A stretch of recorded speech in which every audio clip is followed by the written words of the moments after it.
মানুষের আছে যত বেশি তার চাই তত বেশি। শেখ সাদি রহিমাহুল্লাহ ইরানের বিখ্যাত কবি, বালাগাল উলা বিকামালিহি কাশাফাত দুজা বিজামালিহি, এই কবিতা লিখে বিখ্যাত হয়েছিলেন। তো ওনার একটা সময় আর্থিক দৈন্যতা যাচ্ছিল, টাকা পয়সা ছিল না, ফলে পায়ে দেওয়ার মতো জুতা ছিল না। কি ছিল না? জুতা ছিল না। তো খুব আফসোস করে একদিন মনে মনে আল্লাহরে বলে, আল্লাহ আমি এত বড় কবি, আমার পায়ে দেওয়ার মতো জুতা নাই। আহা, আফসোস করে ঘর থেকে বের হয়েছে। বের হয়ে দেখে এক ভিক্ষুক ভিক্ষা করে। ওই ভিক্ষুকের দুইটা পাই নাই, ভিক্ষুকের দুইটা, আর কবি সাহেবের কি নাই? জুতা নাই। কবি সাহেব যখন এই দৃশ্য দেখছে, হায় রে আমার তো পা আছে, এর তো পাই নাই, সেজদায় পড়ে গেল। আর আল্লাহরে বলে, আল্লাহ শুকর আলহামদুলিল্লাহ, বেশ ভালো আছি, আর কিছু লাগবে না। এজন্য শান্তি হচ্ছে শুকর আলহামদুলিল্লাহর ভিতরে। শান্তি কিসের ভিতরে? শুকর আলহামদুলিল্লাহর ভিতরে। এজন্য আওয়াজ করে পড়েন আলহামদুলিল্লাহ। আপনার চাহিদার কোনোদিন শেষ হবে না। দেখবেন যার পা নাই, সে পা দেখে আফসোস করে, ইস লোকটা হেঁটে যায়, কি সুন্দর যায়, আমি তো হাঁটতে পারি না, যদি হাঁটতে পারতাম, যদি দুইটা পা থাকতো। যার পা আছে সে সাইকেলওয়ালাদেরকে দেখে আফসোস করে, ইস আমার যদি একটা সাইকেল থাকতো তাহলে তার হাঁটা লাগতো না, সাইকেল দিয়ে বাজারে যেতাম। যার সাইকেল আছে সে আবার হুন্ডাওয়ালাদেরকে দেখে আফসোস করে, ইস একটা হুন্ডা যদি থাকতো তাহলে তো ভোঁ ভোঁ করা যাইতো না। হুন্ডাওয়ালারও আফসোস আছে প্রাইভেট কারওয়ালাদের দেখে, তারা আফসোস করে, ইস আমার যদি একটা কার থাকতো তাহলে তো কার চালাইতে পারতাম। যাদের প্রাইভেট কার এদেরও আফসোস আছে, ইস আমার যদি একটা হেলিকপ্টার যদি থাকতো তাহলে তো উড়াল মারতে পারতাম, ঠিক কিনা? হেলিকপ্টারওয়ালাদেরও আফসোস আছে, আমার যদি একটা জেট প্লেন থাকতো, jet plane, private jet plane, prince Walid bin তালালের মতো 70% মেড অফ গোল্ড, তার একটা জেট প্লেন আছে, এটার 70% স্বর্ণ দিয়ে বানানো। তার মানে চাওয়ার কোনো শেষ আছে? নাই। সুখ শান্তি যদি চান অলওয়েজ পড়বেন আলহামদুলিল্লাহ। কে পড়বেন? টাকা যার বেশি টেনশন তার বেশি। সাধারণত টাকা যার বেশি রোগ তার বেশি, টাকা যার বেশি শান্তি তার কম। আপনি খোঁজ নিয়ে দেখেন, 1000 কোটি টাকার মালিক, ঘরে শান্তি নাই, স্ত্রীর সাথে মনোমালিন্য, স্ত্রী যায় একদিকে, উনি যায় আরেকদিকে, পোলায় কই যায় পোলায় নিজেও জানে না, মেয়ের অবস্থা খারাপ, আরেক ছেলের সাথে হাঁটে। তো এই হচ্ছে এদের লাইফস্টাইল। সবাই না, আল্লাহওয়ালা যারা তারা ভিন্ন। রাতে এদের ঘুম হয় না, অনেকগুলো ঘুমের ট্যাবলেট খেয়ে ঘুমাতে হয়, ঘুম আসে না, ঘুম আসে না। কিন্তু রিক্সাওয়ালা, কুলিওয়ালা, দিনমজুর, এদের রোগ বালাই আছে? কথা বলেন। খাওয়ার সমস্যা আছে, ঘুমের সমস্যা আছে, শুইলেই ঘুম আসে, যেখানে রাইত ওইখানেই কাই। ঘুমাইতে দেরি, নাক ডাকতে দেরি হয় না, ওর নাকের ডাকের আওয়াজে ট্রাকের ইঞ্জিনও ফেল। শান্তির ঘুম। এই জন্য সবসময় শান্তি খুঁজতে হবে। কি খুঁজবো? শান্তি দেওয়ার মালিককে। আল্লাহ তুমি এই দেশটাকে শান্তিময় করো। আসুন আমরা সরাসরি কোরআন থেকে শুনি, কারণ কোরআন থেকে শুনলে বরকত বেশি না কম? আরো জোরে বলেন, বেশি না কম? এটা এমন একটা কিতাব যে কিতাবে কোনো ভুল নাই। আছে? সন্দেহ আছে? সংশয় আছে? মুত্তাকিনদের জন্য এই বইটারে হেদায়েতের কিতাব করে নাজিল করলো কে? যালিকাল কিতাবু লা রাইবা ফি হুদাল লিল মুত্তাকিন। This is the book, the most authentic and original book in the world, whereof there is no doubt in it and a guidance to those who are muttaqin. এটা এমন বই যে বইয়ে কোনো ভুল নাই, কোনো সন্দেহ নাই, কোনো সংশয় নাই। মুত্তাকিনদের জন্য এই বইটারে হেদায়েতের কিতাব করে পাঠালো কে? আবার আল্লাহ বলেন, কিতাবুন আনজালনাহু ইলাইকা লিতুখরিজান নাসা মিনাজ-যুলুমাতি ইলান-নূর। নবী হে, এই কিতাবকে আমি নাজিল করেছি অন্ধকারাচ্ছন্ন মানুষগুলোকে আলোর পথ দেখাতে, বামপন্থী গুলারে ডানপন্থী বানাতে, জাহান্নামী গুলারে জান্নাতি বানাতে। এই কিতাব যদি কেউ পড়ে সে মানুষের মতো মানুষ হয়। ওই মানুষ কখনো অন্যায় করে না। এই কিতাব যে পড়ে এবং মানে, এই কিতাবের শিক্ষাকে যে নিজের মধ্যে ধারণ করে, সে কখনো মিথ্যা বলে না। মা বাবার সাথে বেয়াদবি করে না, ওই আলোকিত মানুষটা কখনো টেন্ডারবাজি করে না, চাঁদাবাজি করে না, দুর্নীতিতে চ্যাম্পিয়ন হয় না, ক্যাসিনো ব্যবসায় নামে না। এই কোরআন যারা বুকে ধারণ করে এরা কোনোদিন পেঁয়াজের দাম বাড়ায় না। জোরে বলেন ঠিক কিনা? এরা কখনো তাদের কোনো কাজে জনমানুষের ক্ষতি করে না। এরা সব সময় কল্যাণের পক্ষে, এরা মানবতার পক্ষে। এরাই হচ্ছে আলোকিত মানুষ, ঠিক কিনা? মানুষ হওয়া পৃথিবীতে বড় কঠিন। খালি চোখে যা দেখেন এগুলো মানুষ না, এগুলো জনসংখ্যা। এগুলো কি? এজন্য বলা হয় বাড়ছে জনসংখ্যা, কমছে মানুষ। বাড়তেছে কি, কমতেছে কি? মানুষ। গরুর পেট থেকে বেরোলেই ওটা গরু হয়ে যায়, ছাগলের পেট থেকে বেরোলেই ওইটা ছাগল হয়ে যায়, মুরগির পেট থেকে বেরোলেই ওইটা মুরগি। কিন্তু মানুষের পেট থেকে বেরোলেই ওটা মানুষ হয় না, ওটার মানুষ বানাইতে হয়, তাই না? আবার গরুকে কেউ কোনোদিন বলে না এই তুই গরুর মতো গরু হ, বলে? শরীয়তপুরে আপনারাও বলেন না? ছাগলরে কেউ কোনোদিন বলছে এই তুই ছাগলের মতো ছাগল হ, কিন্তু মানুষকে বলা হয় তুমি মানুষের মতো মানুষ হও। কোরআন পড়লে মানুষের মতো মানুষ হওয়া যায়, ঠিক কিনা? এই দুনিয়া এখন তো সেই দুনিয়া নাই, মানুষ নামের মানুষ আছে দুনিয়া বোঝাই, সেই মানুষের ভিড়ে আমার আসল মানুষ নাই, ঠিক কিনা? আসল মানুষের বড় অভাব, মানুষের মতো মানুষ খুঁজে পাওয়া দুষ্কর। এই কোরআন এসেছে আমাদেরকে মানুষের মতো মানুষ বানাতে। এজন্য এই কোরআন থেকে শুনলে লাভ না লস? কোরআনের সাথে আমাদের সম্পর্ক বাড়াতে হবে, প্রতিদিন কোরআন তেলাওয়াত করতে হবে। আপনারা করেন?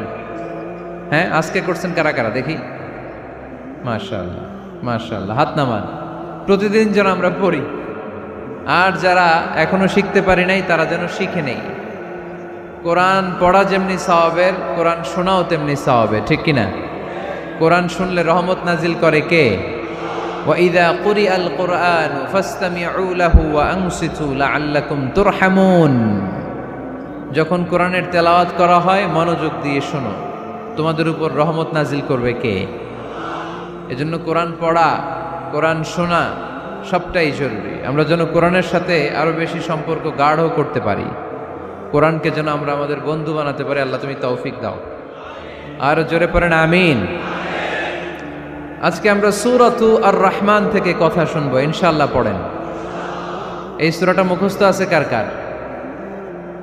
ও, অনেকেরই তো মুখস্থ, হাত নামান। এই সূরাটা যদি মুখস্থ নাও থাকে, এই সূরার মধ্যে এমন একটা আয়াত আছে এইটা সবার মুখস্থ, ঠিক কিনা? ফাবিআইয়ি আলা রাব্বিকুমা তুকাদ্দিবান, আমার কোন নেয়ামতকে তোমরা অস্বীকার করবে? এই আয়াতটা সবার মুখস্থ আছে না নাই? মজার ব্যাপার হলো এই আয়াতটা আল্লাহ তাআলা এই সূরার ভেতরে একবার, দুইবার, 5 বার, 10 বার নয়, 31 বার উল্লেখ করেছেন। কয়বার? 10 বার বললেও তো হইতো, 20 বার বললেও তো হতো, 31 বার বললেন কেন? তার মানে এটা জরুরি, এটার সিগনিফিক্যান্স, তাৎপর্য অনেক বেশি। যে জিনিস যত গুরুত্বপূর্ণ এটা বারবার বলতে হয়, ঠিক কিনা? এজন্য আল্লাহ তাআলা বারবার বলেছেন, বারবার আমাদেরকে সচেতন করেছেন। ফাবিআইয়ি আলাই রাব্বিকুমা তুকাদ্দিবান, আল্লাহ বলেছেন এই মানব জাতি আর জিন জাতি আমার কোন নেয়ামতকে তুই অস্বীকার করবি? বল, কোন নেয়ামতকে অস্বীকার করবেন? বলেন। আল্লাহর কোন নেয়ামতকে অস্বীকার করার কোন সুযোগ আছে? ওয়া ইন তাউদ্দু নি'মাতাল্লাহি লা তুহসুহা ইন্নাল ইনসানা লাযালুমুন কাফার।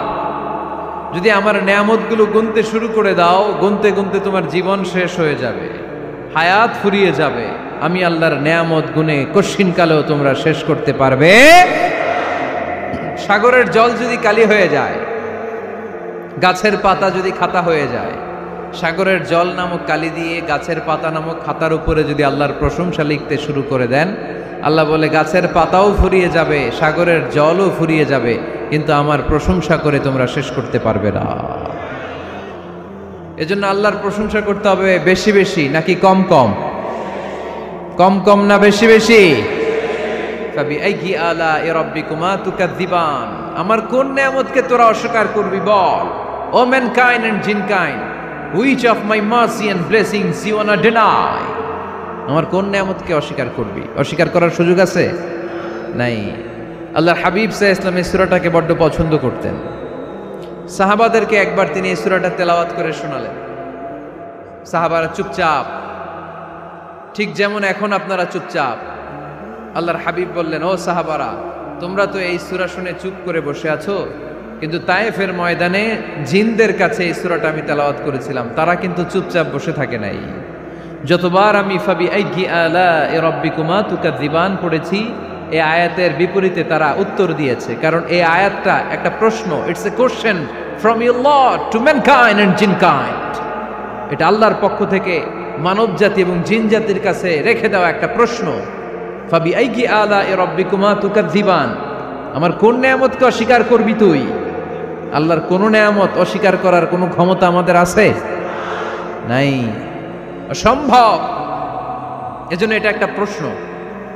আল্লাহর হাবিব বললেন, ও আমার প্রাণের সাহাবারা, তোমাদের সামনে যখন সূরা আর রহমান তেলাওয়াত করলাম তোমরা চুপচাপ, কিন্তু তায়েফের ময়দানে যখন জিনদের কাছে তেলাওয়াত করেছি তখন তারা চুপচাপ থাকে নাই। যতবার আমি ফাবিআইয়ি আলাኢ রাব্বিকুমা তুকাযযিবান তেলাওয়াত করেছি, প্রত্যেকটা আয়াত শেষে এই প্রশ্নের উত্তর তারা দিয়েছে। সুবহানাল্লাহ পড়েন। যতবার এই আয়াতটা পড়েছি প্রত্যেকবার এই আয়াত শেষে তারা প্রশ্নের উত্তর দিয়েছে। তারা প্রত্যেকবার বলেছে, লা বিশাইইম মিন নিআমিকা রাব্বানা নুকাযযিবু ফালাকাল হামদু। আল্লাহ, তোমার কোনো নেয়ামত অস্বীকার করার কোনো সুযোগ নাই, সব প্রশংসার মালিক তুমি। আবার যখন এই আয়াতটা আমি পড়েছি আবার উত্তর দিয়েছে, আবার আমি পড়েছি আবার উত্তর দিয়েছে। এরকম একবার নয়, দুইবার নয়, 5 বার নয়, 10 বার নয়, 31 বার এই আয়াতটা তেলাওয়াতের পর পর জিনেরা এই আয়াতের উত্তর আমার সামনে দিয়েছে। সুবহানাল্লাহ পড়ো। লা বিশাইইম মিন নিআমিকা রাব্বানা নুকাযযিবু ফালাকাল হামদু। We cannot deny any of your mercy and blessings. All praises to you. All praises to you. সব ক্ষমতার মালিক একজন, চিল্লায় বলতে হবে, তিনি কে? তিনি হচ্ছেন আল্লাহ। সূরাতু আর রহমান, সূরার নাম কি? আরো জোরে বলেন। কোরআনের 55 নম্বর সূরা এটা। কত নাম্বার? আয়াত আছে 78টা। কয়টা? সূরাটা মাক্কি সূরা। কি সূরা? এবার প্রশ্ন করি, উত্তর দেন। এই সূরাটা কোরআনের কততম সূরা? 55। আয়াত কয়টা? 78টা। মাক্কি না মাদানী? মাশাআল্লাহ, এই তো আপনারা উত্তর করতে পেরেছেন। এই সূরাটার একটা চমৎকার নাম আছে। বাইহাকী শরীফে আল্লাহর হাবিব সাল্লাল্লাহু আলাইহি ওয়াসাল্লাম ইরশাদ করেন, ইন্না লিকুল্লি শাইইন আরুস ওয়া আরুসুল কুরআনি সূরাতু আর রহমান। আল্লাহর হাবিব বললেন, সবার জন্য একজন নববধূ আছে, কোরআনেরও একটা নববধূ আছে। কোরআনের নববধূর নাম হচ্ছে সূরা আর রহমান। আওয়াজ করে সুবহানাল্লাহ বলতে পারলেন না? নববধূ বুঝেন তো? হ্যাঁ, নতুন বউ। নববধূ মানে কি? আল্লাহর হাবিব বললেন, ইন্না লিকুল্লি শাইইন আরুস ওয়া আরুসুল কুরআনি সূরাতু আর রহমান। সবার জন্য একটা নববধূ আছে, কোরআনেরও একটা নববধূ আছে। কোরআনের নববধূর নাম সূরা আর রহমান। নববধূ যেমনি বাসর রাতে হাতে পায়ে আলতা মেখে, বেনারসি শাড়ি পরে, লিপস্টিক দিয়ে, খোপায় ফুল দিয়ে, জুয়েলারি পরে, অর্নামেন্টস পরে, মেকআপ করে, পার্লারিং করে তার স্বামীর জন্য ওই রাতে সে নিজেকে উজাড় করে সাজায়, ঠিক কিনা?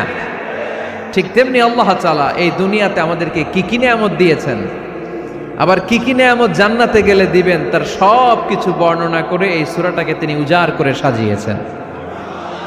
সূরাটার নাম কি? আরো জোরে বলেন, কি নাম? আর রহমান। একটা দুর্বল বর্ণনায় এসেছে, দুর্বল বর্ণনায়, যে আল্লাহ তাআলা, স্বয়ং আল্লাহ তাআলা জান্নাতে জান্নাতীদেরকে এই সূরা আর রহমানটা নিজ কণ্ঠে তেলাওয়াত করে শোনাবেন। আমরা আল্লাহর কণ্ঠের তেলাওয়াত শুনতে চাই কি চাই না? আল্লাহর তেলাওয়াত কি আমাদের মতো তেলাওয়াত? আল্লাহ দেখতে কি আমাদের মতো? লাইসা কামিসলিহি শাই, তার মতো কেউ নাই। তার মতো কেউ আছে? তার মতো কেউ নাই। তিনি তার মতো। তিনি কার মতো? তিনি তার মতো। লাইসা কামিসলিহি শাই। জান্নাতীরা যখন জান্নাতে ঢুকবে, আল্লাহ তাআলা প্রশ্ন করবেন, ও জান্নাতীরা, এই কোরআনে যত নাজ নেয়ামতের বর্ণনা দিয়েছিলাম তার সবগুলো কি তোমরা পাই টু পাই বুঝে পেয়েছো? জান্নাতীরা বলবে পেয়েছি। হঠাৎ এক জান্নাতি হাত তুলে বলবে, আল্লাহ একটা জিনিস তো পাই নাই। সবাই বলে পাইছি, তুমি পাও নাই। কি পাও নাই? কয় আমনেরই তো পাই নাই। সুবহানাল্লাহ পড়বেন না? আপনাকেই তো পাই নাই। সব দেখলাম, সব খাইলাম, সব দেখলাম, কিন্তু আপনারে তো দেখলাম না। আল্লাহ তাআলা তখন বিশাল জান্নাতের এক কনফারেন্স রুমে সবাইকে বসিয়ে আল্লাহর দিদার মানুষকে দেখাবেন। আল্লাহ তাআলা তার গোপন সৌন্দর্যকে সেদিন জান্নাতীদের সামনে প্রকাশ করে দিবেন। আল্লাহর হাবিব বসবেন ওই কনফারেন্স রুমে সবার সামনে। আল্লাহর হাবিবের পেছনে বসবে অন্যান্য নবীরা, তারপরে সোহাদা, সালেহীন, আউলিয়া সবাই বসবে। ওই জান্নাতের কনফারেন্স রুমে আমরাও যেন বসার জায়গায় পাই, আল্লাহ তুমি তৌফিক দিয়ে দিও। আল্লাহ তাআলা অনেকগুলো নূরের পর্দার পেছন থেকে নূরের ঝলকানি মারবেন। ওই ঝলকানি এক মুহূর্তের জন্য দিবেন। এক মুহূর্ত। কয় মুহূর্ত? 70,000 নূরের পর্দার কথা বলা হয়, এই বর্ণনাটাও দুর্বল। পর্দা আছে কিন্তু কয় হাজার জানে কে? আল্লাহ। ওই পর্দা সরিয়ে আল্লাহ তাআলা সৌন্দর্যের বা নূরের ঝলকানির এক আলোক ছোটা জান্নাতীদের সামনে তুলে ধরবেন এক মুহূর্তের জন্য। কয় মুহূর্ত? আলোক ছোটা দিয়েই আবার নাই, আবার সরাই ফেলবেন। ওই এক মুহূর্ত দেখে জান্নাতীরা পাগল হয়ে যাবে, অপলক নেত্রে তাকিয়ে থাকবে। এইভাবে চোখের পলক ফেলবে না, চোখ মেলে তাকিয়ে আছে। কিন্তু সামনে কিন্তু আল্লাহর নূর আর নাই, কারণ ওইটা আসছিল কয় মুহূর্তের জন্য? এক মুহূর্ত পরে নাই। কিন্তু কি যে দেখলাম, কত সুন্দর! কোটি কোটি বছর এরকম অপলক নেত্রে জান্নাতীরা তাকিয়ে থাকবে।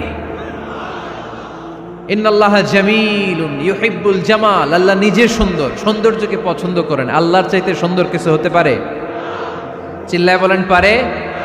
পৃথিবী সুন্দর, মানুষ সুন্দর, আসমান সুন্দর, জমিন সুন্দর, সুন্দরে সুন্দরে পাল্লা। জানি না কত সুন্দর তুমি আল্লাহ, জানি না কত সুন্দর তুমি আল্লাহ। সুবহানাল্লাহ পড়েন। আল্লাহ তাআলা তার সৌন্দর্যকে সেদিন জান্নাতীদের সামনে তুলে ধরবে। এই সূরাটা নাজিলের একটা ব্যাকগ্রাউন্ড আছে। আল্লাহর হাবিব সাল্লাল্লাহু আলাইহি সাল্লাম মক্কার জমিনে কাফিরদেরকে দাওয়াত দিতে লাগলেন, আল্লাহর ইবাদত করো, আল্লাহর জিকির করো, আল্লাহর প্রশংসা করো। এরকম দাওয়াত দিতে দিতে কিছুদিন পরে বিষ্ণু ইসলাম বলতে শুরু করলেন, রহমানের ইবাদত করো, রহমানের জিকির করো, রহমানের পায়ে সেজদায় লুটিয়ে পড়ো। তখন কাফেররা প্রশ্ন শুরু করে দিল, মুহাম্মদ এতদিন বলতা আল্লাহ, এখন কইতেছ রহমানের কথা, আসলে কোনটা? আল্লাহরে তো আমরা চিনি, রহমানরে তো আমরা চিনি না। আল্লাহর দাওয়াত দিচ্ছ, আল্লাহর গুণগান গাইছো, আল্লাহকে আমরা চিনি জানি, কিন্তু রহমানটা আবার কে? সে আবার কবে আসলো, কোত্থেকে আসলো, কবে থেকে আছে, কতদিন থাকবে? রহমানরে তো আমরা চিনি না। ওরা রহমান চিনে না। এজন্য আল্লাহ তাআলা রহমানকে চিনায় দেওয়ার জন্য আর রহমান নামে একটা সূরা নাজিল করে দিলেন। وَإِذَا قِيلَ لَهُمُ اسْجُدُوا لِلرَّحْمَنِ قَالُوا وَمَا الرَّحْمَنُ। যখন তাদেরকে বিশ্বনবী বললেন রহমানের পায়ে সেজদা দাও, রহমানের জন্য সেজদায় লুটিয়ে পড়ো, ক্বালু ওয়ামার রহমান, তারা বলল রহমানটা আবার কে? রহমান কে? আল্লাহ চিনি, রহমানরে তো চিনি না। এখন রহমানকে এটা চিনানোর দরকার আছে না নাই? রহমানকে এটা চিনানোর জন্য আল্লাহ তাআলা আর রহমান নামে কোরআনে একটা সূরা নাজিল করলেন। চিল্লায় পড়েন আল্লাহু আকবার। কাফেরদেরকে জানানোর জন্য রব্বুল আলামিন সূরা আর রহমান নাজিল করলেন আর বললেন, আর রহমান আল্লামাল কুরআন খলাকাল ইনসান আল্লামাহুল বায়ান। দয়াময় রহমান শেখালেন কোরআন, বানালেন ইনসান শেখালেন বায়ান। দয়াময় রহমান শেখালেন কোরআন, বানালেন ইনসান শেখালেন বায়ান। দয়াময় রহমান শেখালেন কোরআন, বানালেন ইনসান শেখালেন বায়ান। দয়াময় রহমান শেখালেন কোরআন, বানালেন ইনসান শেখালেন বায়ান। আল্লাহু আকবার। আল্লাহ বলেন রহমান রে চিনো না? আর রহমান আল্লামাল কোরআন, খলাকাল ইনসান আল্লামাহুল বায়ান। আমি হলাম রহমান, আমি দয়াময়, আমি মেহেরবান। আমার দয়ার কোনো শেষ নাই, আমার মায়ার কোনো শেষ নাই। আমার দয়া ভালোবাসা ছাড়া এই পৃথিবীতে কোনো কিছু হওয়া সম্ভব। ওয়াসিআত রাহমাতি কুল্লা শাই। সব জায়গায় আমার আল্লাহর রহমত আছে না নাই? আল্লাহর রহমত ছাড়া এক ফোঁটা বৃষ্টি আকাশ থেকে জমিনে ঝরে? আল্লাহর রহমত ছাড়া একটা গাছের পাতা মাটিতে পড়ে? আল্লাহর রহমত ছাড়া একটা শ্বাস আমরা ভেতরে ঢুকাতে পারি? আল্লাহর রহমত ছাড়া পৃথিবীতে কিচ্ছু সম্ভব না। চিল্লায় বলেন ঠিক কিনা? আমার আল্লাহর দয়া ভালোবাসা যে কত বেশি আমরা জানি না, আমরা জানি না। আরশের বুকে আল্লাহ বিশাল সাইনবোর্ডে লিখে রেখেছেন সাবাকাত রাহমাতি গাদাবি, সাবাকাত রাহমাতি গাদাবি। এর মানে হচ্ছে আমার রাগের উপরে আমার দয়া বিজয় লাভ করেছে। সাবাকাত রাহমাতি গাদাবি। আমার রাগও আছে, আল্লাহর রাগ আছে না?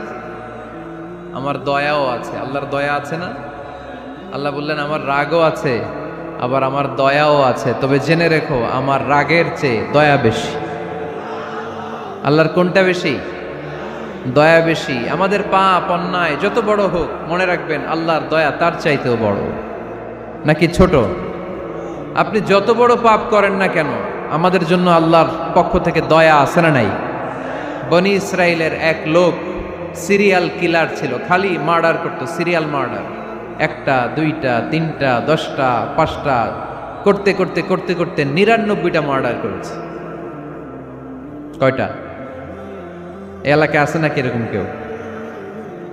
99টা মার্ডার। কল্পনা করা যায়? 99 জন মানুষকে সে নিজ হাতে হত্যা করেছে। 99 মার্ডার করার পরে তার মনে ভয় আসলো, হায় রে, না জানি আল্লাহ আমার সাথে কেমন আচরণ করে আখিরাতে।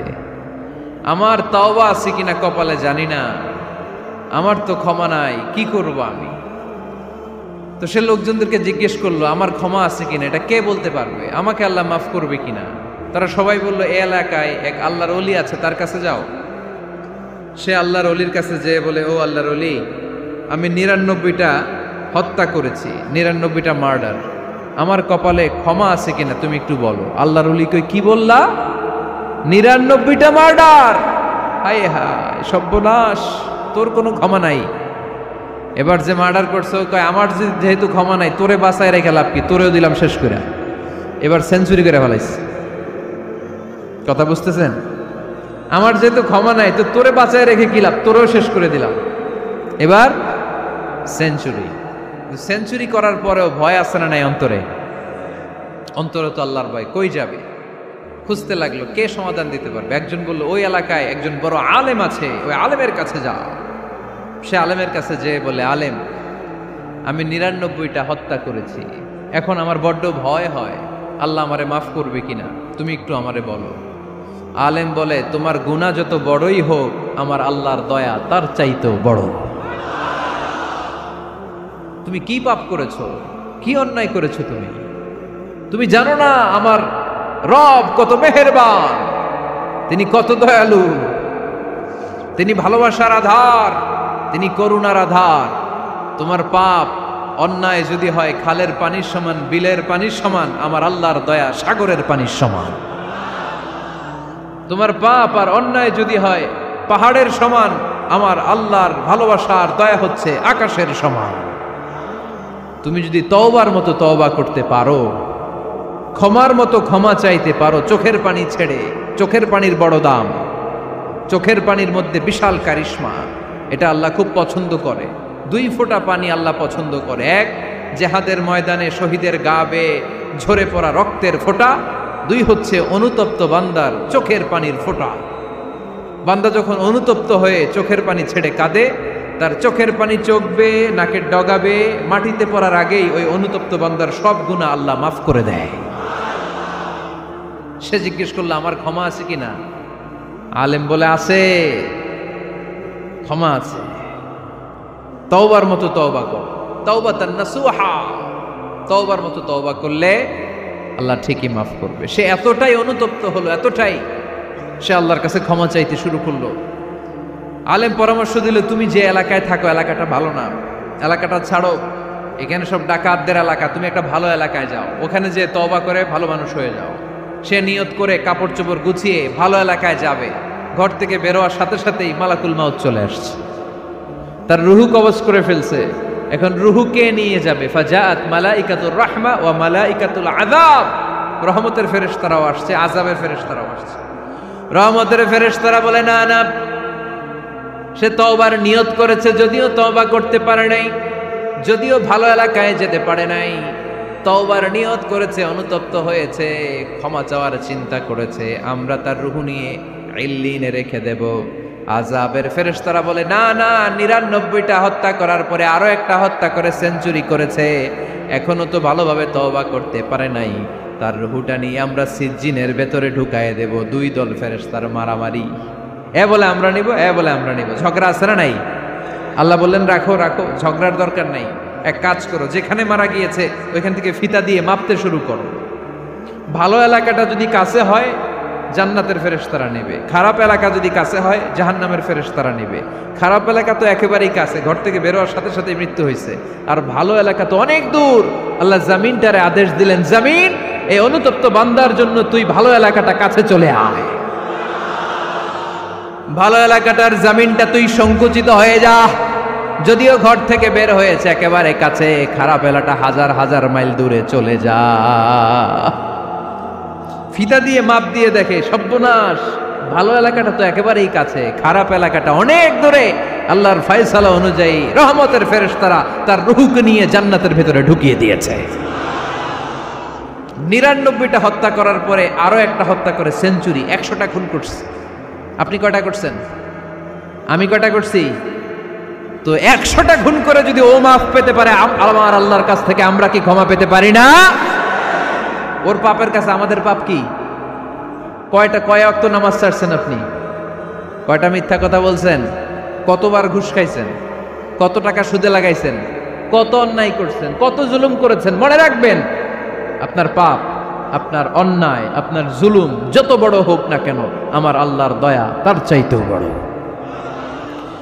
এজন্য আল্লাহ নিজের পরিচয় দিয়ে বললেন, আর রহমানু আল্লামাল কুরআন খালাকাল ইনসান আল্লামাহুল বায়ান। আমি রহমান, আমি দয়ার সাগর। আমি কি? আল্লাহ তুমি দয়ার সাগর, রহমানুর রহিম। তোমার দয়ায় পূর্ণ আমার সারানিশিদিন, তোমার দয়ায় পূর্ণ আমার সারানিশিদিন। আলহামদুলিল্লাহ পড়েন। তাহলে বুঝতে পারলাম আমার আল্লাহর দয়ার কোনো শেষ আছে? চিল্লায় বলতে হবে আছে। কয়শো টুকরা? সবাই শুনতেছেন? কষ্ট হচ্ছে তো উত্তর দিচ্ছেন না যে। কত টুকরা করলেন? 100। 100 টুকরা করে 99 টুকরা দয়া ভালোবাসা আল্লাহ তাআলা নিজের কাছে রেখে দিলেন, আর 1 টুকরা দয়া আর ভালোবাসা আল্লাহ তাআলা গোটা বিশ্বের সবার মাঝে ভাগ করে দিলেন। আমরা সবাই মিলে পাইছি কয় টুকরা ভালোবাসা? উনি রেখে দিয়েছেন কয় টুকরা? ওই 1 টুকরার কিছু অংশ আমিও তো পাইছি, তাই না? আপনি পেয়েছেন, আমরা সবাই পেয়েছি, গোটা বিশ্বের সবাই, আদম আলাইহিস সালাম থেকে শুরু করে কিয়ামত পর্যন্ত যারা আসবে, এসেছিল এবং এখন আছে, সবাই মিলে কয় টুকরা? ওনার কাছে কয় টুকরা? কিন্তু এই 1 টুকরা যে আমরা সবাই ভাগে যোগে পাইলাম, আমাদের ভালোবাসার নমুনা দেখছেন? একজন আর একজনের ভালোবেসে বলে আত্মহত্যা করে ফেলে, আছে না নাই? আছে না? আহা, সালমান শাহ মারা গেছে, এই দেশের কয়েকটা মেয়ে গলায় রশি দিয়ে আত্মহত্যা করছে, শুনছেন?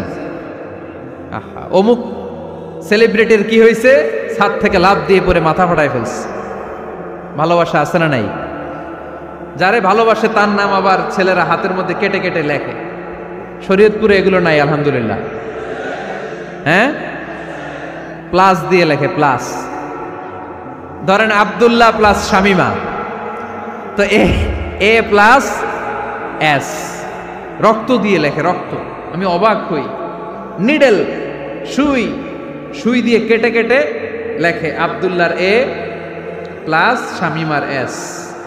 কি ভালোবাসা! এক ভাগ ভালোবাসার ছিটে ফোটা সবাই মিলে পাইছে। এইটা ঠেলা যদি এরকম হয়, তাহলে যিনি ৯৯ ভাগ ভালোবাসা রেখে দিয়েছে তার ভালোবাসা বেশি না কম? দেখেন, ছোট্ট বাচ্চাটা রাতে খেতে চায় না, মা যদি বলে খাও, বলে না, খাবো না। আব্বু অফিস থেকে আসুক, আব্বুর কোলে বসে বসে আব্বু আর আমি একসাথে খাবো। এই ছোট্ট বাচ্চাটা কিছু বোঝে না, কিন্তু তারপরও তার বাবার জন্য ভালোবাসা তার হৃদয়ে ঢুকাই দিছে কে? আপনাদের এলাকায় মুরগি পালেন না আপনারা? মুরগি যখন বাচ্চা নিয়ে হাঁটে, দেখবেন মুরগি ছানা ধরা যায় না। ধরতে গেলে মা মুরগিটা কি করে? কামড় দিতে আসে। এই ছোট্ট বাচ্চাগুলোর জন্য মা মুরগিটার হৃদয়ের ভিতরে ভালোবাসা ঢুকাই দিল কে? আহা, আমি পত্রিকাতে এমনও দেখেছি, বন্যায় এক মা পানি খেতে খেতে খেতে খেতে খেতে খেতে মরে গিয়েছে, কিন্তু শিশুটাকে একটা বালতির মধ্যে চাপিয়ে মাথায় তুলে ধরে রেখেছে। মা পানি খেতে খেতে নিজের জীবনকে বিলিয়ে দিয়েছে, কিন্তু বাচ্চাটা মরে নাই। বাচ্চার জন্য কি ভালোবাসা! এই ছোট্ট বাচ্চার জন্য মায়ের হৃদয়ে জান স্যাক্রিফাইসের মতো এই ভালোবাসা ঢুকাই দিল কে? আমাদের প্রতিদিনই ভালোবাসা, সকালে ভালোবাসা, বিকালে ভালোবাসা, সন্ধ্যায় ভালোবাসা, শীতকালে ভালোবাসা, গ্রীষ্মকালে ভালোবাসা। আমাদের ইসলামে শুধু ভালোবাসাবাসী, ঠিক কিনা? রাসূল আমার ভালোবাসা, রাসূল আমার আলো আশা, রাসূল আমার প্রেম বিরহের মূল আলোচনা, রাসূল আমার কাজে কর্মের অনুপ্রেরণা। চিল্লায় পড়েন আল্লাহু আকবার। আমাদের ভালোবাসার কোনো কমতি আছে? 24 ঘন্টা আমাদের ভালোবাসা আছে না নাই? 365 দিন আমাদের ভালোবাসা আছে না নাই? এই জন্য আলাদা করে আমাদের কোনো দিন লাগে না, বিশ্ব ভালোবাসা দিবস দরকার হয় না। যারা মাকে দেখতে পারে না, বাবারে দেখতে পারে না, এরা একদিনের জন্য মা বাবাকে উইশ করতে যায়, আর নাম দিছে বিশ্ব মা দিবস, বিশ্ব বাবা দিবস। কিছুদিন আগে দেখলাম বিশ্ব ডিম দিবস। কি দিবস? আমি কি মিথ্যা বললাম? ছিল একটা বিশ্ব ডিম দিবস। কিছুদিন পরে বানাবে বিশ্ব বাঁশ দিবস, যে যারে বাঁশ দিতে পারে। এরপর একটা বানাইছে শুনলাম বিশ্ব চিন্তা দিবস। তো এটা কি দিবস? কয় এদিন আমরা সবাই মিলে চিন্তা করি যে আসলে আমাদের কি চিন্তা করা দরকার, আছে না নাই? তো এই যে ওরা বিশ্ব মা দিবস, international mother day, international father day, মা দিবস, বাবা দিবস বছরে একবার ওল্ড হোমে রেখে আসে, বৃদ্ধাশ্রমে। যেহেতু সারা বছর বৃদ্ধাশ্রমে, বছরে একদিনও যদি মারে স্মরণ না করি কেমন হয়? তো একদিন ওই মা দিবসে মারে একটা কার্ড দিয়ে উইশ করে আসে, কিছু টাকা দিয়ে আসে। ওদের তো মা বাবার প্রতি দয়া নাই, শ্রদ্ধা নাই, ভালোবাসা নাই, এজন্য ঘটা করে ওদের দিবস পালন করা লাগে। আমাদের 24 ঘন্টা 365 দিনই ভালোবাসা, তাই এই দিবস ফিবসের আমাদের দরকার নাই। চিল্লায় বলেন ঠিক কিনা? জন্মের পর থেকেই তো আমাদের ভালোবাসা, মৃত্যু পর্যন্ত ভালোবাসা, আমৃত্যু ভালোবাসা। এই জন্য বিশ্ব ভালোবাসা দিবস, এটা ইসলাম কখনো সাপোর্ট করে না। ভালোবাসার কেন্দ্রবিন্দু একজন, চিল্লায় বলতে হবে তিনি কে? 100 টুকরা করে আমাদেরকে দিয়েছেন কয় টুকরা? উনি রেখেছেন কয় টুকরা? দেখেন, এক টুকরা ঠেলায় বিশ্ব ভালোবাসা দিবস আমরা পালন করি। ভালোবাসার গান, ভালোবাসার নাটক, ভালোবাসার ফিল্ম, ভালোবাসার কবিতা, অভাব নাই। কত ভালোবাসার স্টোরি আপনারা জানেন, এত ভালোবাসা। কিন্তু সবাই মিলে ভালোবাসার এক অংশ আমরা ভাগে যোগে পেয়েছি। এক অংশের নমুনা যদি এমন হয়, 99 টুকরা ভালোবাসা যিনি রেখে দিয়েছেন নিজের মধ্যে, তার ভালোবাসা বেশি না কম? চিল্লায় বলেন বেশি না কম? এজন্য আমরা আল্লাহর ভালোবাসার ভিখারি, আমরা আল্লাহ তাআলার রহমতের ভিখারি। আল্লাহর রহমত ছাড়া কেউ কোনোদিন জান্নাতে যেতে পারবে? কোনোদিন নিজের আমল নিয়ে বড়াই করবেন না। আপনারা কি ভাবেন যে আপনার আমল দিয়ে আপনি জান্নাতে যাবেন? শরীয়তপুরের আজকের এই প্যান্ডেলে যারা বসে আছেন, কার এরকম ভরসা আছে যে হুজুর আমি এত আমল করেছি, আমার আমলের বদৌলতে আমি জান্নাতে ঢুকবো? কে কে আছেন দেখি? আল্লাহর ওলি আছে? এরকম কোন আল্লাহর ওলি? হ্যাঁ আছে? নাই। আল্লাহর হাবিব বললেন আল্লাহর রহমত ছাড়া, ভালোবাসা ছাড়া কেউ কোনোদিন জান্নাতে ঢুকতে পারবে? আম্মা জান আয়েশা বললেন ইয়া রাসূলুল্লাহ আপনিও না? আল্লাহর হাবিব বললেন না আমিও না, তবে আল্লাহর রহমত আর দয়া সেদিন আমাকে ঘিরে রাখবে। মান নুকিশা উযিবা, যার হিসাব আল্লাহ সেদিন চাইবেন সে ধরা খেয়ে যাবে। সব সময় আল্লাহর কাছে এই দোয়াটা যেন আমরা করি, আল্লাহ কিয়ামতের দিন তুমি আমার হিসাব নিও না, আল্লাহ তুমি আমার বিচার বসিও না, আল্লাহ তুমি দয়া করে আমারে মাফ করে দিও। আল্লাহ যার বিচার করবেন ও জাহান্নামে যাবে, আর যার বিচার করবেন না সে জান্নাতে যাবে। আল্লাহ যদি বিচার করে আর পাই টু পাই হিসাব নেয়, নামাজ পড়লি না কেন, রোজা রাখলি না কেন, মিথ্যা বললি কেন, খাদ্যে ভেজাল দিলি কেন, মাছে ফরমালিন দিলি কেন, যৌতুক খাইলি কেন, ঘুষ খাইলি কেন, উল্টাপাল্টা করলি কেন, জিনা করলি কেন, একটার পর একটা প্রশ্ন বানে যদি সেই ভয়ঙ্কর দিনে আল্লাহ আমাদেরকে জর্জরিত করে, আমাদের কোনো উত্তর আছে? সেদিন আমাদের বাঁচার কোনো উপায় আছে? তাই আমরা সবাই আল্লাহর কাছে দোয়া করব, আল্লাহ কোনো বিচার টিচার মানি না, কোনো বিচার করতে পারবো না, দয়া করবা। কথা কয় না? কি করবে? এবার আওয়াজ করে বলেন, বিচার চান না দয়া চান? রোজ হাসরে হে আল্লাহ আমার করোনা বিচার, আল্লাহ করোনা বিচার, পড়েন আমিন। রোজ হাসরে হে আল্লাহ আমার করোনা বিচার, আল্লাহ করোনা বিচার, বিচার চাহি না তব দয়া চাহে এ গুনাহগার, আল্লাহ করোনা বিচার, পড়েন আমিন। তিনি যদি দয়া করেন তবেই আমরা জান্নাতে যেতে পারবো, ঠিক কিনা? এজন্য আল্লাহ বললেন আর রহমানু আল্লামাল কুরআন খালাকাল ইনসান আল্লামাহুল বায়ান। আমি হলাম রহমান। কাফেররা বলে রহমানকে জানি না, রহমানকে চিনি না। আল্লাহ বলে রহমান রে চিনে না, আমার নাম রহমান, আমি দয়ালু, আমি মেহেরবান, ঠিক কিনা? এজন্য প্রতিদিন সূরা ফাতিহায় দ্বিতীয় আয়াতটা আমরা কি পড়ি? আর রহমান আর রাহিম, ঠিক কিনা? তিনি দয়ার সাগর, তিনি মায়ার সাগর। আমরা বললাম আল্লাহ ঠিক আছে আমরা বুঝেছি আপনি দয়ার সাগর, আর আপনি কি করেন? দ্বিতীয় আয়াতে আল্লাহ বললেন আল্লামাল কোরআন, আমি কোরআন শিক্ষা দেই। শুধু দয়ার সাগর হয়ে আমি আল্লাহ বসে থাকি নাই, তোমাদের হেদায়েতের জন্য আমি কোরআন নাজিল করে দিয়েছি। আল্লামাল কোরআন, আমি কোরআন শিক্ষা দেই। আমাদেরকে কোরআন শিখিয়েছে কে? বিশ্বনবীকে কোরআন শিখিয়েছে কে? আল্লাহ। এজন্য দুনিয়াতেও যারা কোরআন শিখায় তাদের মর্যাদা বাড়ায় দেয় কে? বাংলার জমিনে যারা কোরআন শরীফ শিখায় এদের মর্যাদা সবচেয়ে কম, এদের বেতন সবচেয়ে কম, এরা সমাজে সবচেয়ে বেশি অবহেলিত, ঠিক কিনা? তা আল্লাহর কাছে এরা সবচেয়ে বেশি সম্মানিত। আল্লাহর হাবিব বললেন খায়রুকুম মান তাআল্লামাল কুরআন ওয়া আল্লামাহু, তোমাদের মধ্যে আল্লাহ তাআলার কাছে সবচাইতে প্রিয় শ্রেষ্ঠ ওই মানুষটা যে নিজে কোরআন পড়ে আবার অন্যরে পড়ায় দেয়। সুবহানাল্লাহ পড়েন। আপনি যদি কাউরে শুধু সূরা ফাতিহাটা শিখান, কোন সূরা?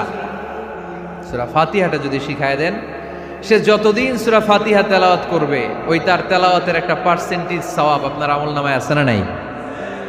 সে যদি আবার আরেকজনের শিখায়, ওই লোক যদি আবার আরেকজনের শিখায় দেয়, এরকম যতজনকে তারা শিখাবে প্রত্যেকের তেলাওয়াতের একটা পার্সেন্টেজ সওয়াব আপনার আমলনামায় ঢুকায় দিবে কে? এজন্য কোরআন নিজেও শিখবো, অন্যকেও শেখাবো। রাজি আছেন তো? আপনাদের এখানে মসজিদে কোরআন শিক্ষার আসর আছে নাকি? হ্যাঁ, এই যে বাড়ির পাশে যে একটা মসজিদ দেখলাম, কোরআন শিখায়। কিবার শিখায়? প্রতিদিন। কে শিখায়? ইমাম সাহেব। বেতন টেতন দেন তো? কত দেন? 1 লক্ষ মাসে? 5-6 হাজার? বলে কি? এক একটা ইমামের কমসে কম 1 লক্ষ টাকা বেতন হওয়া দরকার, ঠিক কিনা? না খেয়ে না পড়ে অল্পতে তুষ্ট থেকে যারা শুকরিয়া করে এরা আমাদের আইম্মাতুল মাসাজিদ, মসজিদের ইমামরা, মসজিদের মুয়াজ্জিনরা। এক একটা মসজিদের মুয়াজ্জিনের গলা হবে এরকম বিশাল উঁচু। কিয়ামতের ময়দানে সবাই আমরা এর দিকে তাকায় থাকবো, কিরে ভাই তোর গলা উঁচু কেন? সে বলবে আমার এই গলা দিয়ে প্রতিদিন 5 বার আমি আজান দিয়েছি। কিয়ামতের ময়দানে ঠিকই সম্মানিত, দুনিয়ায় আমরা চিনলাম না ওনাদেরকে। এজন্য কোরআন শিক্ষার আসর জন্য আমরা গড়ে তুলি। তালিমুল কোরআন প্রজেক্ট লাগবে, শিশুদের কোরআন শিক্ষার আসর, নারীদের কোরআন শিক্ষার আসর, বয়স্কদের কোরআন শিক্ষার আসর। আমরা কোরআন শিখে মরতে চাই, কোরআন জেনে মরতে চাই। No excuse will be granted that day. সেদিন আল্লাহ কোনো এক্সকিউজ গ্রহণ করবে না। সব পারো, হিন্দি তো ঠিকই কইতে পারো, হিন্দিতে কথা কইতে পারে না ছেলেপেলেরা? হিন্দি সিনেমা এমন দেখা দেখে হিন্দিতে কথা কইতে পারে। তো হিন্দি ভাষা বুঝতে পারলে, শিখতে পারলে আরবি পারলা না কেন? কোনো এক্সকিউজ, ওজর, আপত্তি সেদিন আল্লাহ গ্রহণ করবে না। শরীয়তপুরের ভাইরা, আসুন আমরা কোরআন শিখি, আসুন আমরা কোরআন পড়ি। প্রতিদিন একটা আয়াত হলেও কমপক্ষে আমরা যেন কোরআনের অর্থ পড়ি, বঙ্গানুবাদ পড়ি। রাজি আছেন তো? আপনাদের স্মার্টফোন আছে কার কার হাতে দেখি?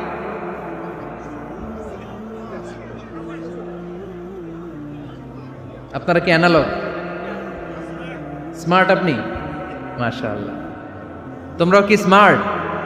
হ্যাঁ, ঠিক আছে, হাত নামাও, হাত নামান সবাই। তো এই যে স্মার্টফোন আসছে স্মার্ট বানাইতে, যেই ফোনের মধ্যে কোরআন নাই সে আনস্মার্ট, ঠিক কিনা? যার মোবাইলের ভেতরে কোরআনের অ্যাপস আছে, ডাউনলোড করে অ্যাপস রেখেছে, সেই হচ্ছে আসল smart. He is the real hero, he is the real smart. এজন্য মোবাইলের অ্যাপসের ভেতরে কোরআন ঢুকাইতে হবে। শরীয়তপুরের ছেলেরা খুব সহজ, অ্যান্ড্রয়েড স্যাট ইউজ করলে প্লে স্টোরে যাও, যে তুমি বাংলা কোরআন লিখে চলে আসবে। আইফোন যদি ইউজ করো অ্যাপ স্টোরে যাও, ওখানে যে বাংলা কোরআন লিখে চলে আসবে। সহজ। এত সহজ হওয়ার পরেও আল্লাহ কি বললেন আমরা যদি না শিখি, না জানি, আল্লাহ কি ক্ষমা করবে? যা বলার সব আল্লাহ বলে দিয়েছে এই কোরআন। এই কোরআনে শুরু হয়েছে বিসমিল্লাহির রহমানির রহিম দিয়ে, মানে বা দিয়ে। কি দিয়ে? চিল্লায় বলেন না, কি দিয়ে? বা দিয়ে। আর এই কোরআন শেষ হয়েছে সূরাতুন নাস দিয়ে, যে সূরার শেষ আয়াত হচ্ছে মিনাল জিন্নাতি ওয়ান নাস। বা আর সিন মিলাইলে কি হয়? বাস। এবার বাসে চড়া শরীয়তপুর শহরে যাব। ওই বাস না, এই বাস মানে যথেষ্ট, এই বাস মানে সাফিসিয়েন্ট, কাফি। আল্লাহ বুঝালেন এই 30 পারায় 114টা সূরায় আমি যা দিয়েছি এটাই বাস, যথেষ্ট। নতুন করে আর কিচ্ছু লাগবে না। চিল্লায় বলেন ঠিক কিনা? এজন্য মোবাইলে কোরআনের অ্যাপস ঢুকাইবেন। কে কে ঢুকাইবেন আজকে থেকে দেখি? আমারে দেখানোর জন্য হাত তুলছেন? দেখাতে হবে একজন রে, তিনি কে? আল্লাহরে দেখান, আল্লাহর ফেরেশতারে দেখান। এখন কই মারছে হাত? আল্লাহর ফেরেশতার কথা কইছি, আন ভয় ঢুকছে। ঢুকাবেন ঢুকাবেন। এদিকে হাত তুলো না কেন? আছে? মাশাআল্লাহ, হাত নামান। আল্লাহ তুমি সব ভাইদেরকে কবুল করো। আমরা যেন মোবাইলে হিন্দি সিরিয়াল না দেখি, আমরা যেন ড্যান্স না দেখি, উলঙ্গ নৃত্য যেন না দেখি। আমরা যেন এই মোবাইলে কোরআন পড়ি। আমরা কান দিয়ে যা শুনবো তাতে যেন সওয়াব হয়। আমরা চোখ দিয়ে যা দেখবো তাতে যেন সওয়াব হয়, ঠিক কিনা? যেন কানে শুনি সদা তোমার কালাম, হে খোদা চোখে যেন দেখি শুধু কোরআনের আয়াত। শোনো আমার মুনাজাত, শোনো শোনো ইয়া ইলাহি আমার মুনাজাত, শোনো আমার মুনাজাত। পড়েন আমিন। তাহলে আমরা যে কিতাবটারে সঙ্গী বানাবো, কিতাবটার নাম সবাই বলেন। আমরা যে কিতাবটারে বন্ধু বানাবো, এই কিতাবটার নাম, এটা আল্লাহর কিতাব। এই কিতাব সংরক্ষণের দায়িত্ব নিয়েছে কে? এই কিতাবকে কেউ ধ্বংস করতে পারবে? এই কিতাবের পিছু লেগে কেউ সুবিধা করতে পারবে? এই কিতাবের তাফসির কেউ বন্ধ করতে পারবে না, অসম্ভব। কোরআনের কথা ছড়িয়ে পড়বে, যুগ থেকে যুগ যুগান্তরে, দেশ থেকে দেশ দেশান্তরে, ঠিক কি না? এটা এমন কিতাব, এই কিতাবের পিছু লেগে লাভ নাই। এই কিতাবের বাণী ছড়িয়ে পড়বে গোটা বিশ্বময়। অনেকে অনেক ষড়যন্ত্র করেছে এই কিতাবকে ধ্বংস করে দেওয়ার জন্য। আমাদের এই খোদ ভারতবর্ষে ষড়যন্ত্র হয়েছিল। ব্রিটিশরা যখন চলে গিয়েছিল, ওরা প্ল্যান করেছিল এই কিতাবকে কি করে আমাদের থেকে ডিটাচ করা যায়, কেমন করে আলাদা করা যায়। এর একটা কমিটি করে দিয়েছে, আপনারা গবেষণা করে দেখেন এই ভারতবর্ষ থেকে কেমন করে কোরআন দূর করা যায়। তারা বুদ্ধি করে বলল, এক কাজ করি, কারণ তাদের কোরআনের কপিগুলো মসজিদ থেকে বের করে আমরা আগুন দিয়ে জ্বালাই দিব, তাইলেই কোরআন শেষ। কোরআনের কপি যদি আগুন দিয়ে জ্বালায় দেওয়া হয়, তাহলে তার পৃথিবীতে কোরআন থাকবে না? না থাকবে? যদি আগুন লেগে ধ্বংস হয়ে যায়, ধ্বংস হয়ে যায়, যদি আগুন লেগে যায় পুড়ে যায় পৃথিবীর সব বইয়ের দোকান, বিশ্ব থেকে হারাবে না পবিত্র কোরআন, বিশ্ব থেকে হারাবে না পবিত্র কোরআন, ঠিক কি না? পরে দেখলো না রিসার্চে গন্ডগোল আছে, অ্যানালাইসিস ভুল। আবার নতুন কমিটি পাঠালো তারা ইংল্যান্ড থেকে, 33 সদস্য বিশিষ্ট কমিটি। তারা এসে গবেষণা করে দেখলো না, এই কোরআন আগুনে জ্বালাই দিলে কোরআন দূর হবে না। কারণ আমরা ভারতবর্ষের হেফজখানাগুলোতে যে দেখেছি, ছোট্ট বাচ্চারা মাথা দুলিয়ে দুলিয়ে কোরআন পড়ে। কোরআন তারা শুধু কাগজেই লিখে রাখে না, সিনার ভিতরে গেঁথে রাখে। ওই কোরআন মুসলমানদেরকে শিখিয়েছে কে? সে আল্লাহ বললেন, আর রহমানু আল্লামাল কুরআন খালাকাল ইনসান আল্লামাহুল বায়ান। আল্লাহ বললেন, আমি মেহেরবান, আমি কোরআন শিখিয়েছি। আমরা বললাম, আল্লাহ আর আপনি কি করেন? আল্লাহ বলেন, খালাকাল ইনসান, আমি মানুষ বানিয়েছি। সুবহানাল্লাহ পড়েন। আমাদেরকে তৈরি করেছে কে? জোরে বলতে হবে, কে? মানব সৃষ্টির 3টা পদ্ধতি কোরআনে পাওয়া যায়। পদ্ধতি নাম্বার 1, বাবাও নাই মাও নাই। এই পদ্ধতিতে আল্লাহ কাকে বানাইছে বলেন? আদম আর হাওয়া আলাইহিস সালাম, এদের বাবা মা ছিল। 2 নম্বর পদ্ধতি হচ্ছে মা আছে কিন্তু বাবা নাই। এই পদ্ধতিতে আল্লাহ কাকে বানালেন? কি নাম? ঈসা আলাইহিস সালাম। 3 নম্বর পদ্ধতি হচ্ছে মাও আছে বাবাও আছে। এই পদ্ধতিতে আল্লাহ কাদেরকে বানিয়েছেন? আমাদেরকে বানিয়েছেন। তাহলে পদ্ধতি কয়টা? 3টা। আদম আলাইহিস সালামকে বানানোর পদ্ধতিও 3টা। প্রথমে আল্লাহ 3 লাজিব এঁটেল মাটি নিলেন, তারপর নিলেন হামাইম মাসনুন কাদামাটি, তারপরে এটারে বানালেন ঠনঠনে শুকনো মাটি। সাইয়েদনা আদম আলাইহিস সালামের অবয়ব তৈরি করলেন 60 হাত লম্বা করে। সাইয়েদনা আদম আলাইহিস সালামকে যখন আল্লাহ বানিয়েছেন, কয় হাত লম্বা? সহিহ বুখারীর বর্ণনা, লাম্মা খালাকাল্লাহু আদামা ওয়া কানা তুলুহু 60 যিরাআন। আল্লাহ তাআলা যখন আদম আলাইহিস সালামকে বানালেন, 60 হাত বা 60 গজ লম্বা করে বানালেন। আপনারাও যারা জান্নাতে যাবেন, 60 হাত লম্বা হয়ে জান্নাতে ঢুকবেন। কয় হাত লম্বা? সুবহানাল্লাহ পড়বেন না?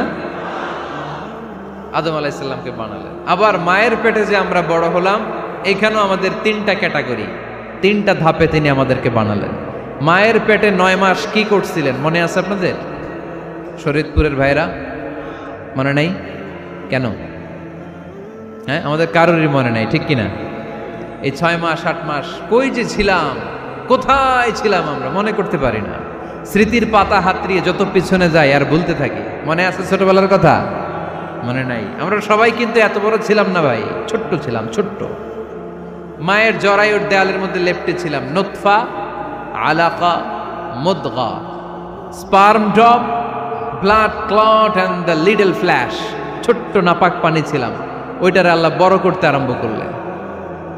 বড় করতে করতে রক্তপিণ্ড বানালেন। রক্তপিণ্ড থেকে আল্লাহ গোশতপিণ্ড বানালেন। আমরা প্রত্যেকে এরকম একটা গোশতের টুকরা ছিলাম। এটার ভিতরে আল্লাহ কঙ্কাল ঢুকালেন, আমার স্কেলিটন, আমার কঙ্কালটা, আমার অবয়বটা ঢুকালেন। তারপরে আবার গোশত দিয়ে প্যাকেট করলেন, তার উপরে আবার চামড়ার প্যাকেট পড়ায় দিলেন। পড়েন সুবহানাল্লাহ। এরপরে 9 মাস পরে এই পৃথিবীর বুকে স্মুথলি আমাকে আসার সুযোগ দিলেন কে? একথাই আল্লাহ সূরা আল মুমিনুনে বললেন, ওয়ালাকাদ খালাকনাল ইনসানা মিন সুলালাতিন মিন তিন সুম্মা জাআলনাহু নুতফাতান ফি ক্বারারিন মাকিন ثم خلقنا النطفة علقة فخلقنا العلقة مضغة فخلقنا المضغة عظاما فكسونا العظام لحما ثم أنشأناه خلقا آخر فتبارك الله أحسن الخالقين পড়েন আল্লাহু আকবার। আপনারা উঠতেছেন কেন? উঠছেন কে কে দেখি, আপনার চেহারাটা দেখেন আমাকে। ওয়াশরুমে যাওয়ার জন্য অনেক আগ থেকে বসে আছেন বোধহয়, না? আসর থেকে, দুপুর 3টা থেকে। আল্লাহু আকবার, আল্লাহু আকবার। তাহলে দোয়া করে দেই। আর না না না না, ঠিক হবে না, কষ্ট হচ্ছে, আমি বুঝতে পারতেছি। আরো কয়েক মিনিট শুনবেন? পড়েন পড়েন, লিল্লাহে তাকবীর, লিল্লাহে তাকবীর, লিল্লাহে তাকবীর। মায়ের পেটে আমাদেরকে তৈরি করলো কে? আল্লাহ। 10 মাস আমাদেরকে খাবার দিল কে? অক্সিজেন দিল কে? দেখেন, দুনিয়ার কেউ কিন্তু আমার খোঁজ নিতে পারে নাই ভিতরে, যে পারছে ওই গোপন জায়গায় একজন আমার রিজিক দিত। তিনি কে? আমার নাভির সাথে আমার মায়ের জরায়ুর একটা কানেকশন ছিল। ওই একটা লাইন দিয়ে আমাদের সবাইকে আল্লাহ খাবারের ব্যবস্থা করেছেন, পানির ব্যবস্থা করেছেন, বাতাসের ব্যবস্থা করেছেন। দুনিয়ায় আসার সাথে সাথে দুনিয়ার মানুষরা ওই খাবারের লাইনটা কেটে দেয়, ঠিক কিনা? শরীয়তপুরে বোধহয় রেখে দেয়। কি করে? কাটাপ। দেখবেন সিজার করার পরে বাচ্চাদেরকে বের করে কেচি দিয়ে, যারা সিজার করে ডাক্তাররা কি করে? কেটে দেয়। বাচ্চার পা ধরে মাথাটা নিচু করে নিতম্বের মধ্যে থাপ্পড় মারে কয়েকটা, তারপরে বাচ্চা ওয়া ওয়া করে কেঁদে ওঠে, ঠিক কিনা? আমরা আমাদের কানে শুনি ওয়া ওয়া, আসলে সে আল্লাহর কাছে কেঁদে কেঁদে ফরিয়াদ জানায়, বলে আল্লাহ 9 মাস 10 মাস মায়ের পেটের ভেতরে ছিলাম, কেউ তো খোঁজ খবর নিল না, তুমিই তো আমার এই নাভির সাথে মায়ের জরায়ুর একটা লাইন দিয়ে, ওই এক লাইনে খাবার, এক লাইনে পানি, এক লাইনে বাতাস ঢুকিয়েছ। 9টা মাস এই খাবারের লাইন আমার ঠিকঠাক ছিল, আমার টেনশন ছিল না। দুনিয়ার বুকে আসার সাথে সাথেই, এদের সাথে আমার কি শত্রুতা আমি জানি না, আসার সাথে সাথে আমার খাবারের লাইনটা কেটে দিস। আল্লাহ একটা মাত্র খাবারের লাইন ছিল, মানুষগুলো কেটে দিল। আমি এখন কি খাবো? আমি এখন যাব কই? আল্লাহ বলে কাঁদিস না, 8 মাস যেমনি খাওয়াইছি এখনো খাওয়াবো। সুবহানাল্লাহ পড়েন। খাবারের একটা লাইন ছিল, কেটে দিয়েছে। ওই একটার বিপরীতে তোর মায়ের বুকের ভেতরে এখন খাবারের 2টা লাইনের ব্যবস্থা করে দিলাম। খালাকাল ইনসান, তিনি মানুষ বানিয়েছেন, মানুষের যা দরকার তার ব্যবস্থাও করে দিয়েছেন। চিল্লায় বলেন ঠিক কিনা? এজন্য আল্লাহ বললেন, আর রহমানু আল্লামাল কুরআন খালাকাল ইনসানা আল্লামাহুল বায়ান। আমি মেহেরবান, আমি তোমাদের কোরআন শিখিয়েছি, আমি মানুষ তৈরি করেছি, আমি তোমাদেরকে ভাষা শিক্ষা দিয়েছি। সুবহানাল্লাহ পড়েন। আল্লামাহুল বায়ান, আমি তোমাদেরকে বয়ান শিখিয়েছি। এই যে আমরা বয়ান করি, আমাদের যে ভাষা, এই ভাষা কার দান? আমাদের বাংলা ভাষা কার দান? পৃথিবীতে অনেক ভাষা আছে, একটা ভাষার প্রকাশভঙ্গির সাথে আরেকটার মিল নাই, একটার প্রকাশভঙ্গির সাথে আরেকটার মিল নাই। চাইনিজরা চাইনিজ ভাষায় কথা বললে ইংরেজরা কিচ্ছু বুঝে না, ইংরেজরা বললে আরবরা বুঝে না, আরবরা বললে মালায়রা বুঝে না, মারায়রা বললে আফ্রিকানরা বুঝে না। সুবহানাল্লাহ পড়েন। আমি অনেক দিন দেশের বাইরে থাকি, 10 বছরেরও বেশি আমি পড়াশোনা করি, এখনো পিএইচডি করি। তো মিশরে যখন আমি পড়াশোনা করতাম তখন দেখতাম এক এক ভাষায় এক একজন কথা বলে। আমরা বাঙালিরা যদি কোনো কথা বলে হাসাহাসি করি, হেসে হেসে আমরা কুটি কুটি হয়ে যাচ্ছি, মরে যাচ্ছি, কিন্তু ওরা হাসে না, বিদেশিরা, ওরা বুঝে নাই তো। আবার ওরা যখন কথা বলে হাসে, আমরা কিছুই বুঝি না। সুবহানাল্লাহ পড়বেন না? ওইটা বাদ দেন, আমাদের বাংলাদেশে আসেন, আমাদের বাংলাদেশে এক এক জেলার সাথে আরেক জেলার ভাষার ভিন্নতা আছে না নাই? সুবহানাল্লাহ পড়বেন না? ঢাকার ভাষার সাথে ফরিদপুরের ভাষার অমিল, সিলেটের অনেক অমিল, চট্টগ্রামের অমিল আছে না নাই? সবচেয়ে বেশি অমিল সিলেটে আর চট্টগ্রামে, ঠিক কিনা? ওনাদের ভাষাগুলো এমন, শুনলে বোঝার উপায় নেই যেটা বাংলা ভাষা না অন্য ভাষা, কিন্তু প্রত্যেক আঞ্চলিকতায় একটা মাধুর্যতা আছে না নেই? আল্লাহ পাক এই কোরআনের মধ্যে আঞ্চলিকতার দাম দিলেন। হিশাম বিন হাকিম বিন হিজাম কোরআন থেকে তেলাওয়াত করতে শুরু করলেন। এই তেলাওয়াত শুনে সাইয়েদনা ওমরে ফারুক ওনার ঘাট ধরে টেনে বিশ্বনবীর কাছে নিয়ে আসলেন। ওমরে ফারুক বললেন, ইয়া রাসূলুল্লাহ, দেখেন হিশাম বিন হাজিম কেমন করে কোরআন পড়ে, দেখেন ভিন্নভাবে কোরআন পড়ে। আপনি শিখাইছেন একভাবে, ও পড়ে আরেকভাবে, ওর বিচার করেন। আসলে আরেকভাবে পড়ে নাই, অন্য আঞ্চলিকতায় পড়েছে। যেমন আমরা পড়ি ওয়াদ্দুহা ওয়াল লাইলি ইযা মা ওয়াদ্দাআকা রাব্বুকা ওয়া মা ক্বালা ওয়ালাল আখিরাতু খায়রুল লাকা মিনাল উলা। কিন্তু কোরআনের আরেকটা লাহজা বা আরেকটা পড়ার পদ্ধতি আছে যেখানে ওনারা পড়ে ওয়াদ্দুহি ওয়াল লাইলি ইযা সাজে মা ওয়াদ্দাআকা রাব্বুকা ওয়া মা ক্বালা। সুবহানাল্লাহ পড়বেন না? হাশিম বিন হিকাম এরকম বাঁকা করে পড়ছিলেন। ওমরে ফারুক এই বাঁকাটা শিখেন না, উনি শিখছিলেন সোজা। ওমরে ফারুক আবার সোজা সাপটা পছন্দ করতেন। সুবহানাল্লাহ পড়েন। বিশ্বনবী বললেন, হিশাম বিন হিজামকে তুমি ছাড়ো। বললেন, হিশাম তুমি কিভাবে পড়েছো? হিশাম বলে, আমি এইভাবে পড়েছি। বিশ্বনবী বললেন, হাকাযা উনজিলাত, এভাবেও নাজিল হয়েছে, সমস্যা নাই। ওমর তুমি কিভাবে পড়েছো? ওমর বললেন, আমি তো এইভাবে শিখেছি। বিশ্বনবী বললেন, এভাবেও নাজিল হয়েছে, সমস্যা নাই। উনজিলাল কুরআনু আলা সাবআতি আহরুফ ফাকরাউ মা তায়াসসারা মিনহু। আরবি ভাষা একটা, কিন্তু এর মধ্যে আঞ্চলিকতা আছে 7টা। এই 7টা আঞ্চলিকতা দিয়ে কোরআন নাজিল করেছে কে? এজন্য আঞ্চলিকতার মর্যাদা আল্লাহ কোরআনেও দিলেন। এজন্য বললেন, আর রহমানু আল্লামাল কোরআন খালাকাল ইনসান আল্লামাহুল বায়ান। আমি মেহেরবান, আমি কোরআন শিখালাম, আমি মানুষ বানালাম, আমি তোমাদেরকে ভাষা শিখালাম। সুবহানাল্লাহ পড়েন।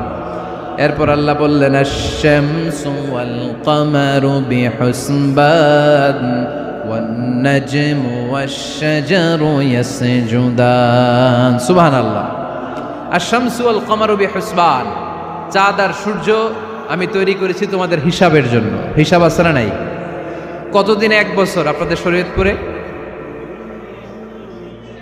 হ্যাঁ, 365 দিন। এটা তো সোলার ইয়ারের হিসাব বললেন, মানে সৌর বৎসর। আর চান্দ্র বৎসরে 354 বা 55 দিন। তাহলে এই সূর্য আর চাঁদ, চাঁদ আর সূর্যকে আল্লাহ এই মহাবিশ্বে দিয়েছেন হিসাবের জন্য, ঠিক কিনা? আল্লাহর হাবিব বললেন, সুমু লি রুইয়াতিহি ওয়া আফতিরু লি রুইয়াতিহি। চাঁদ দেখে রোজা রাখো, আবার চাঁদ দেখে রোজা ভাঙো। আমরা রমজান শুরু করি কি দেখে? জোরে বলেন। ঈদ শুরু করি কি দেখে? চাঁদের পালকি চড়ে আসলো সবার ঘরে, চাঁদের পালকি চড়ে আসলো সবার ঘরে, আসলো খুশির ঈদ, বলো ঈদ মুবারক, ঈদ মুবারক, ঈদ মুবারক ঈদ। সবাই পড়েন, বলো ঈদ মুবারক, ঈদ মুবারক, ঈদ মুবারক ঈদ। সুবহানাল্লাহ পড়েন। আশ-শামসু ওয়াল কামারু বিহুসবান, সূর্য চন্দ্রের গায়ে লাগে না, চন্দ্র সূর্যের গায়ে লাগে না। কোনোদিন কি দেখেছেন সূর্য আর চন্দ্র ধাক্কা লাগছে? দিনের ভেতরে রাত ঢুকে গেছে, রাতের ভিতরে দিন ঢুকে গেছে, এরকম কি কখনো হয়েছে? সব কিছু একজনের আইন মানে, চিল্লায় বলতে হবে, তিনি কে? এরপরে আল্লাহ বললেন, ওয়ান নাজমু ওয়াশ-শাজারু ইয়াসজুদান, আকাশের তারকারাজি আর বৃক্ষমালা একজনকে সিজদা করে, তিনি কে? আকাশের তারাগুলো আল্লাহরে সিজদা করে, কিন্তু আমরা আল্লাহরে সিজদা করতে চাই না। গাছগুলো আল্লাহর জিকির করে, কিন্তু আমরা জিকির করতে চাই না, ঠিক কি না? অস্ট্রেলিয়ার সিডনি শহরে একটা জঙ্গল আছে। ওই জঙ্গলে একটা গাছ আছে, গাছ। ওই গাছটা টু দ্য ডাইরেকশন অফ কেবলা, কেবলামুখী হয়ে মানুষের মতো রুকু করে আছে একটা গাছ। সুবহানাল্লাহ কইতে পারলেন না? ক্যালেন্ডারে দেখা যায়, পত্রিকায় দেখা যায়, গাছ রুকু করে আছে। আমরা রুকু করি না, আমরা সিজদা করি না। কিয়ামতের দিন আল্লাহ বলবে, আমার সিজদা দিয়ে দেখা। আপনারা যারা নামাজ পড়েছেন, সিজদা দিয়েছেন, তারা আল্লাহু আকবার বলে সিজদায় লুটিয়ে পড়বেন। আর যারা নামাজ পড়ে নাই, তারা শত চেষ্টা করেও তাদের পিঠকে বাঁকা করতে পারবে না। এজন্য 5 ওয়াক্ত সালাত জামাতের সাথে পড়ার দরকার আছে না নাই? আজকের এই মাহফিলটা তখনই সফল হবে যখন আমরা এই ওয়াদা করতে পারবো যে জীবনে কোনোদিন নামাজ ছাড়বো। এই ওয়াদা করা যাবে? সবাই করতে পারবেন? কার সাথে? আমার সাথে ওয়াদা করবেন? কার সাথে?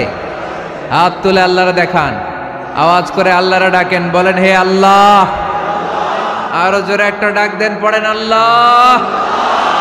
হাত তুলে ওয়াদা করলাম 5 ওয়াক্ত সালাত জামাতের সাথে আদায় করার চেষ্টা করব, তুমি তৌফিক দাও, আমিন। আর জোরে আমিন। সূরা আর রহমানের শিক্ষা হচ্ছে যে সব সময় আমরা ভরসা রাখবো একজনের উপর, তিনি কে? আমাদের গুনাহ যত বড়ই হোক আল্লাহর দয়া তার চাইতেও বড়। সূরা আর রহমানের শিক্ষা হচ্ছে আমাদের পাপ, অন্যায়, গুনাহ যত বড় হোক না কেন আল্লাহর দয়া তার চাইতেও বড়, ঠিক কিনা? এজন্য নিরাশ হবেন না, হতাশ হবেন না। আপনি যত পাপ করেন না কেন, অনুতপ্ত হলে ওযু করে এসে জায়নামাজটা বিছিয়ে 2 রাকাত নামাজ পড়েন, পাপের কথাগুলো স্মরণ করেন, ক্ষমা চান। চাওয়ার মতো চাইলে সব গুনাহ মাফ করে দিবে কে? আল্লাহ আমাদের সবাইকে কথাগুলো বুঝার ও আমল করার তৌফিক দান করুক। আমরা পড়ি আমিন।